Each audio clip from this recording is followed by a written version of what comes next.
এই মুহূর্তে যে খবরের দিকে নজর রাখবো, ইন্ডিয়ান অয়েলের তরফ থেকে একটি প্রেস রিলিজ করা হয়েছে যেখানে এই আধার লিংকে কোনো রকম টাকা নেওয়া যাবে না, এমনটাই তারা জানিয়েছেন। আরো বিস্তারিত জানাবে আবির, রয়েছে আমার সঙ্গে। আবির, দেখো, বায়োমেট্রিক অথেন্টিকেশন নিয়ে বিভিন্ন জায়গা থেকে গ্রাহকরা নানা অভিযোগ আনতে শুরু করেছেন এবং তাদের বক্তব্য হচ্ছে যে যারা গ্রাহক রয়েছেন তাদের কাছ থেকে অর্থ নেওয়া হচ্ছে বিভিন্ন জায়গাতে গেলে, এবং এই নিয়ে লাগাতার অভিযোগ বিভিন্ন জায়গাতে জমা পড়েছে।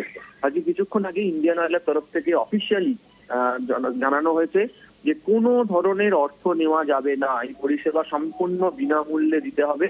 এবং যারা অর্থ নিচ্ছেন এই ধরনের কোনো অভিযোগ থাকলে গ্রাহকরা সরাসরি টোল নাম্বার দেওয়া হয়েছে, টোল ফ্রি নাম্বার 1800233355, সেখানে ফোন করে জানাতে পারবেন এবং ইন্ডিয়ান অয়েলের তরফ থেকে তড়িঘড়ি ব্যবস্থা গ্রহণ করতে পারা যাবে।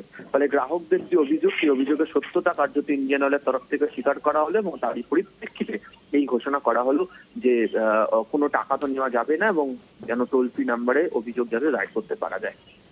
বেশ আবির। নিউজ 18 বাংলার খবরের জের আমরাই এই খবর দেখিয়েছিলাম, গতকালকেই একটা খবর আপনাদের দেখিয়েছিলাম, আধার লিংকে টাকা দেওয়ার একটা অভিযোগ উঠেছিল। এবার আধার লিংক করলে কোনো রকম টাকা নেওয়া যাবে না, বিজ্ঞপ্তি জারি করলো ইন্ডিয়ান অয়েল।